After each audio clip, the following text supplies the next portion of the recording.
Hi everyone, it's Rob Mazak here. I am a psychic medium and I do a lot of really cool services, all that really cool metaphysical stuff, but not really here to talk about that per se. And I usually do my podcasts with just my voice. And my wife the other day told me that I probably should consider doing video. So we're going to give it a try. Maybe not, the best one the first time around, but we're going to give it a go. So what I usually do is I start my podcast with just an idea or some ideas and just kind of roll with it and see where it goes. And so tonight I wanted to talk about this, I guess, weird space that I find myself in. And I've talked about this periodically on some of my other podcasts, but it's those times in life where you feel like, I don't know if stuck's the right word, but it seems like for some reason there's this pause or this lull that feels really strange. I don't know if uncomfortable is the right word, but as a psychic and a medium, I'm used to being very connected and getting messages and information from the other side, right? And you can call that source whatever you like. I work with spirit guides and primarily, but everybody has their own idea about that.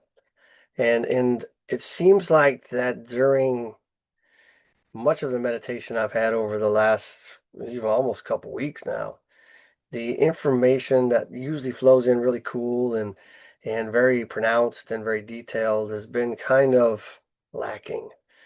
And it's almost like sometimes you feel like, hey, did I all of a sudden lose the connection? Did the phone line get disconnected? And I that would not be very fun for me actually because I really enjoy getting information from outside of myself that there's no way I could possibly know otherwise. And it is a really cool phenomenon. But it is a space that I have seen many times in my life, especially since I've really tapped into my connection with the spirit world, where there are times when connection really just doesn't work. And we're, seeking information, we're looking for direction, we're looking for new information, new ideas, something we don't already know, something we haven't already seen. And it is very disheartening when that stuff's just not flowing, right? And it's very difficult for someone who is very connected to feel disconnected. Now, I know that happens in relationships in a lot of different ways in our life, feeling disconnected, but in this respect, it is very, I guess disturbing is not the right word to use, but I guess disheartening is probably the best word. And it makes me feel like that there's a reason for it. And I know there's a reason for it. There's always a reason for everything, of course. And I don't think most people would discount that. Most things that happen in our life, or actually everything that happens in our life, is for a reason, whether we've created that or it's been created for us. There's always something behind the scenes that is driving that particular event or that idea or that thing in our life that just seems to come out of nowhere. But when connection starts to dim away, it's almost like you begin to feel like, I hate to say the word, but your purpose is waning a little bit. It's like, this is what I do. And it's not working the same for me for some reason the last couple weeks, like it works when I connect for other people. And so it's not like the connection is not there, but for some reason it's not happening as robustly for me. And I did do some really long meditation tonight. And I was just, I guess, determined is a good way to put it. Going into meditation very determined is almost like a backwards way of doing things. In a way, thinking you should force a message. But I did go into it and dedicated a lot of time to it tonight. Put on my headphones and put on the appropriate type of music that I use, which is generally music that's not recognizable. It's just kind of this weird space music or, you know, Oriental type music or something that's not like a tune that I'm going to follow. So I did that for a long time. And what I discovered in there, I didn't get a lot of messages per se, but I did get a very clear short message was that there is a reason for your lull or for your pause and connecting or the connection for you. It is because this is a time that you need to learn to relax, go within, and not always rely on information from the outside. The message also kind of continued in a way that it's like you have received so much robust information. You've received a lot of guidance. You've received a lot of tools. You've received a lot of gifts. So now it's really time to use them. And that's also kind of a frustrating part. Not to really talk about business, but I really love to help people with these gifts that I've been granted.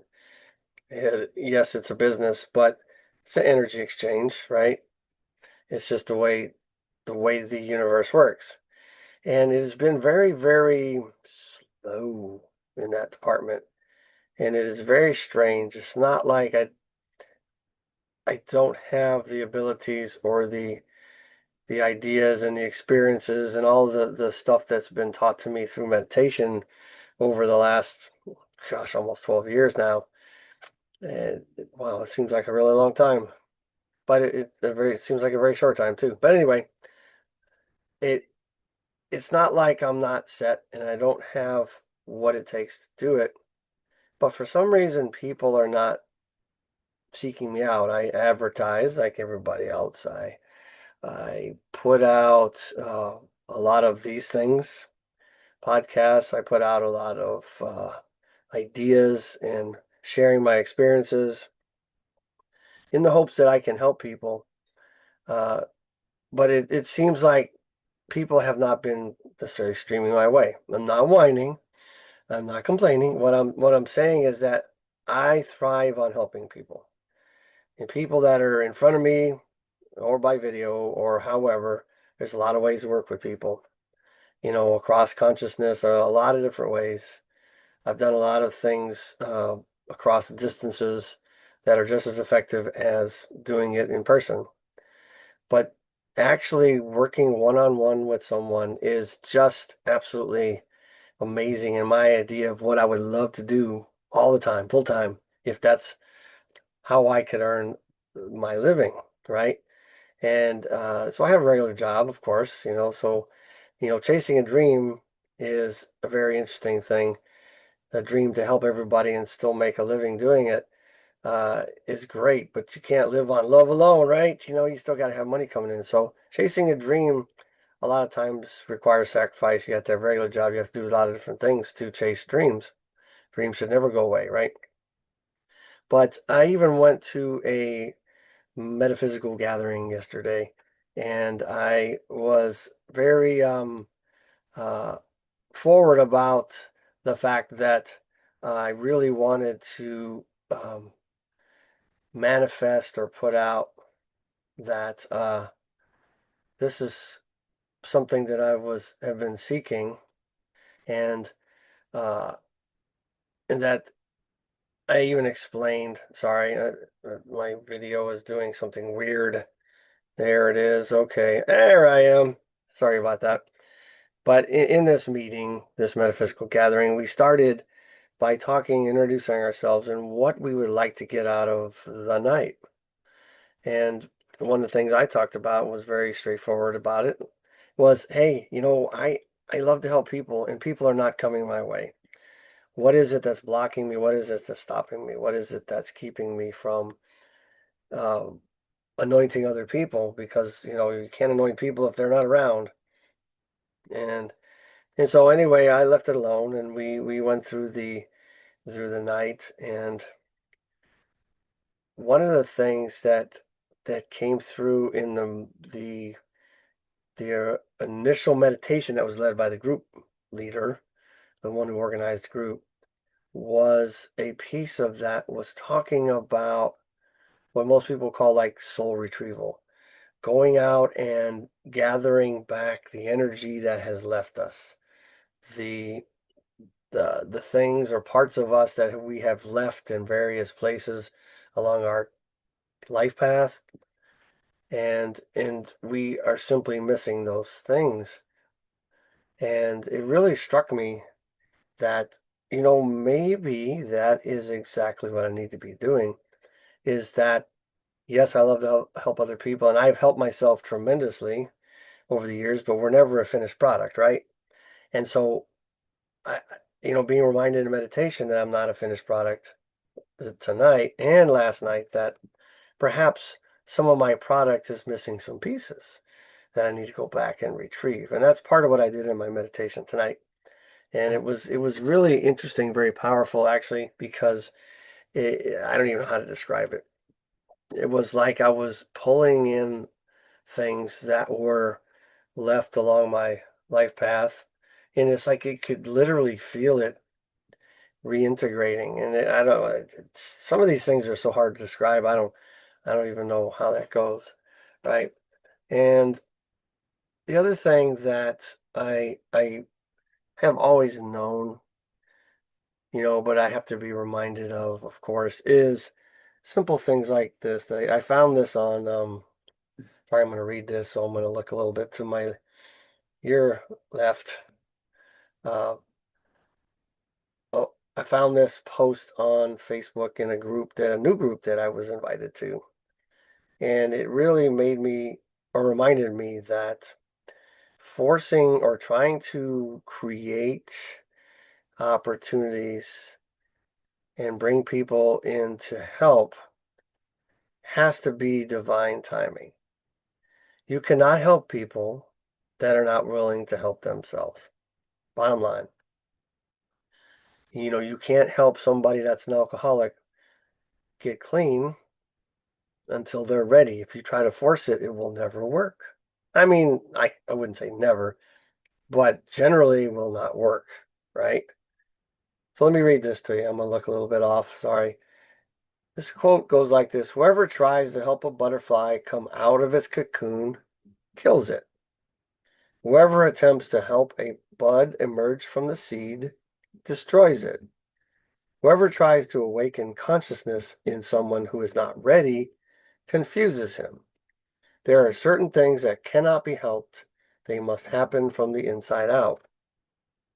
So when you really need, or anyone needs, in this case me, needs a reminder or guidance as to why you feel kind of stuck, why you feel in this little lull, and not moving forward, not moving backward, nothing amazing going on, just life, and when you're so used to being really robust, you simply need to ask questions. You just need to ask questions, and you will get your answers. I mean, it is that simple. And it may not be as elaborate or glorious as you're used to. Sometimes it comes through in something your wife reminds you of, right? Or a friend does, or a post does, or something in meditation. But you got to remember that everything that happens in life, really is there, intended for you to learn from, to guide you, to help you along your path, right? I even mentioned this to my wife the other night about the same dilemma. It's like, I really want to help more people, and I would really love to do this as my livelihood and not have to do a regular job. So she reminded me that I'm probably not setting up my space, my feng shui, and setting the intention like I should. And in other words, feng shui is like, I'm not a master of it, but it's an idea that you take a part or parts of your house and set it up and in a way to manifest or to create abundance or whatever it is you want in your life, right? And based on where you put that in your space, it represents what part of your life it's going to help you gain abundance in. And my understanding from, like I said, I'm speaking generally because I'm not an expert on it, but the back left corner of your residence or your property is the ideal place to put your, like your abundance setup, I guess. Like at my house, in the back left corner of my house, we have, salt lamps, candles, your little altar, I guess you'd say, right? Um, blank checks that you wrote, $1 million or intentions and incense and all these kind of things, basically so that you are creating that space in the place you reside in that's always going to influence your energetic movement forward in life. I think I said that right.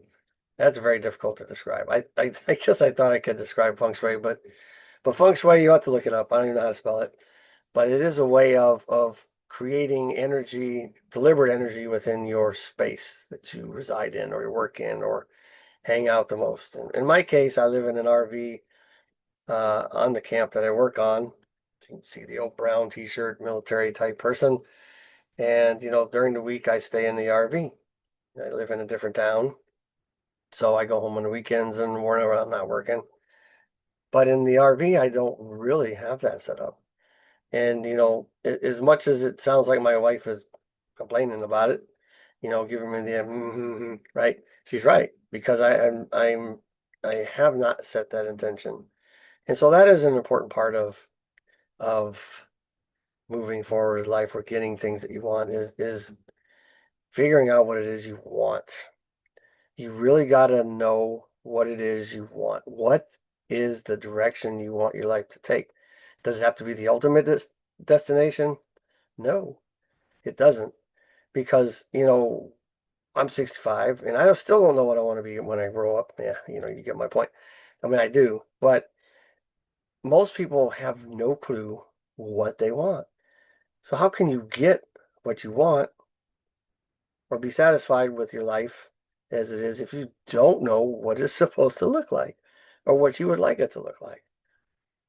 That is the first step in manifesting or bringing or creating things in your life is setting the intention of very detailed desires or an end goal. It doesn't have to be the end goal. Now there are people that do that and they spend their whole life chasing a one idea or one vision, right? I personally am not a really good at that. That's not my strength. I like goals that are just down the road that I can reach, and then I want to conquer another hill. So everybody has their own way of deciding what it is they want. But I ask many of my clients, especially when I first meet them, if I give you a card, a credit card, say this credit card is from God or whomever you think is the source. And with this card, you can have anything you want. Nothing will fail. Everything you want or order with this card or use this card will come true and you will be able to create anything in your life. What would that look like? I'd say at least 90% or better have no clue what they would do with that card. I mean, it's crazy that we go through life putting energy towards a target that is not there. Sure, you can have goals at work. I mean, there's all kinds of mini goals and little ideas, but what is it that will create, I dare not say happiness, but contentment in your life? What is it that will bring the most joy to your life that you would do it for free if you could? And of course, you would want to make a living doing it because then, you didn't have to work per se. Because if you love what you do, you're not really working, right? And so you have to set that clear intention. We're all guilty of it. And the other problem that I'm guilty of as well, and most of us are, is we we set an intention. We go for a goal. I'm going to lose 15 pounds. I'm going to do this. I'm going to do that. Right? But we keep changing our mind. So if, for example, your intentions were going out to God or an angel guide or a spirit guide or those that guide you, right, outside of us, and you kept changing the message, do you think they might be confused or realize you're not dedicated enough when you ask for something that they're going to give it to you? I mean, think about that. I mean, if you raise kids, right, and they ask you every day for something different, you know, you're going to realize that they're very undecided and they don't know what they want. So why are you going to spend energy giving them something new, different every day? I think it's the same idea, right?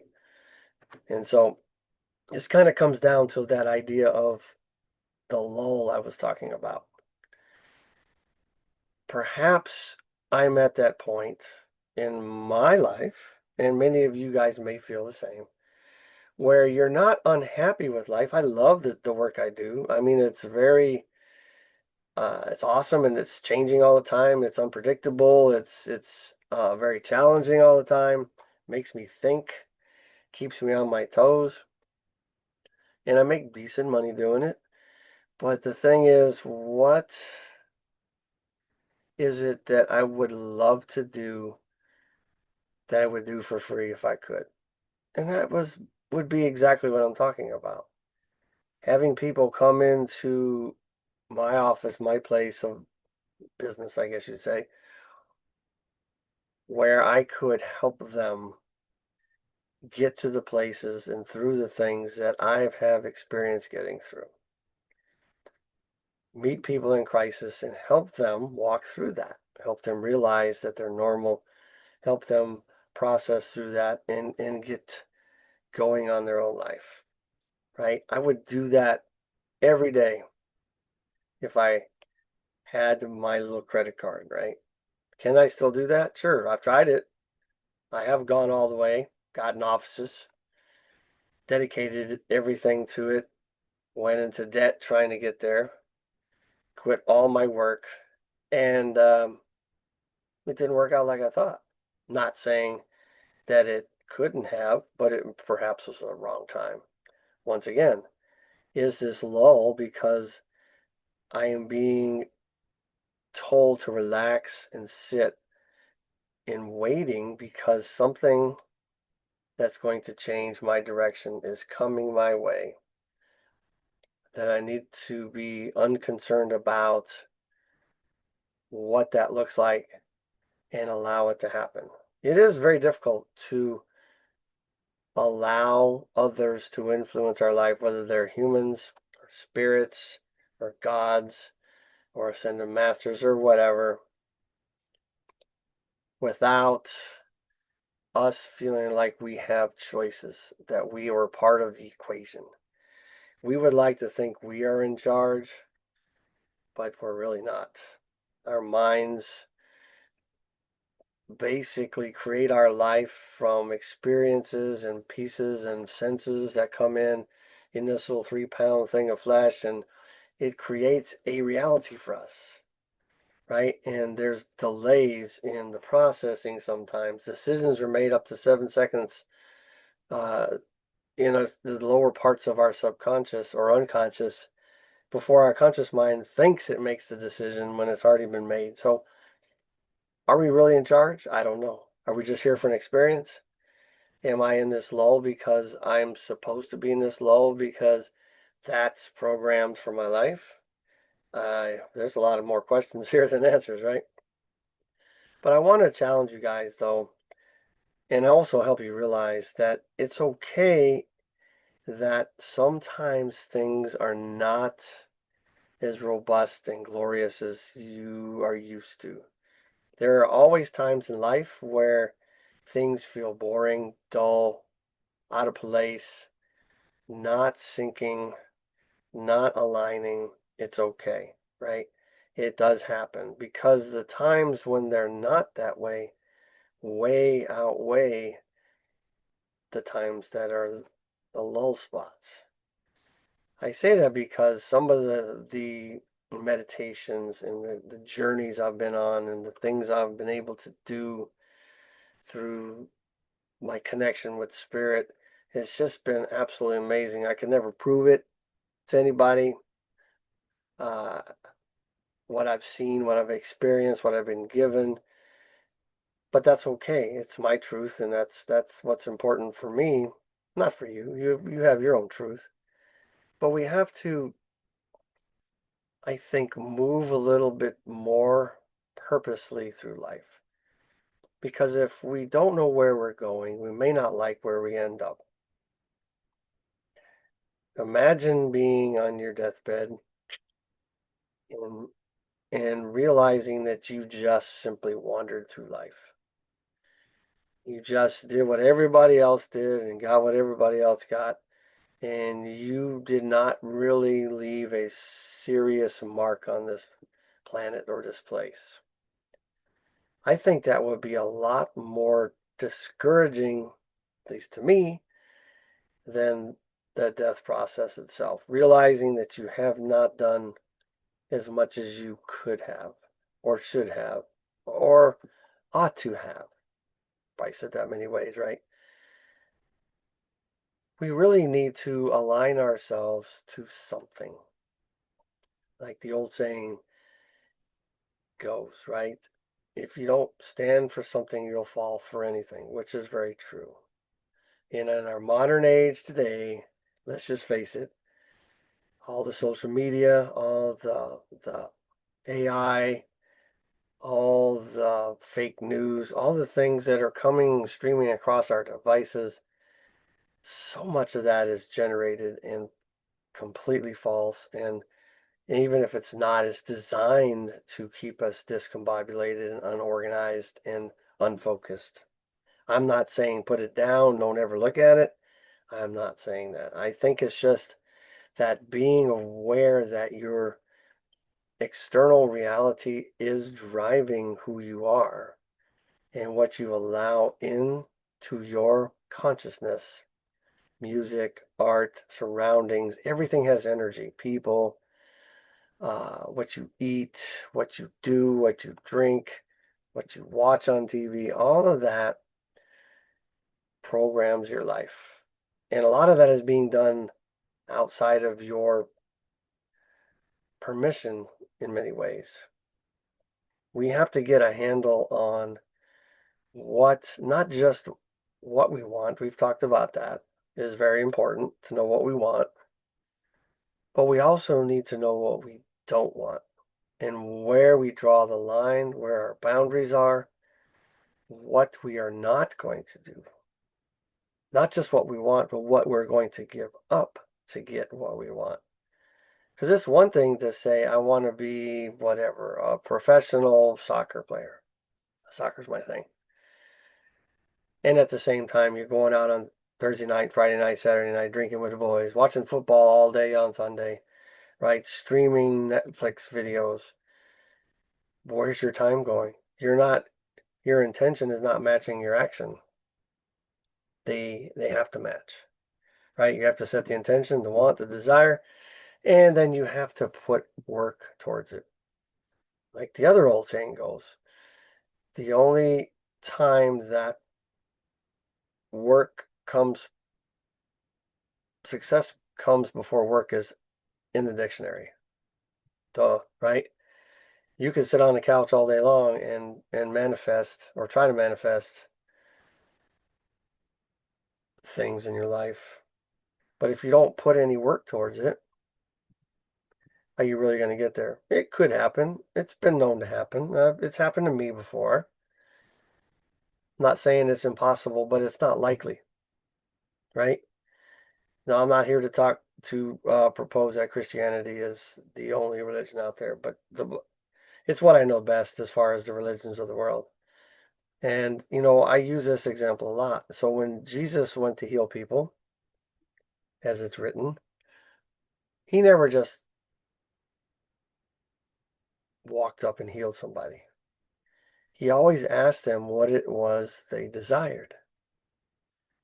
So that tells me in this same scenario I'm laying out, that the powers that be, however you look at that, God, source, external energy, or beings outside of us, we'll use God for now, right? They want to know where your faith is.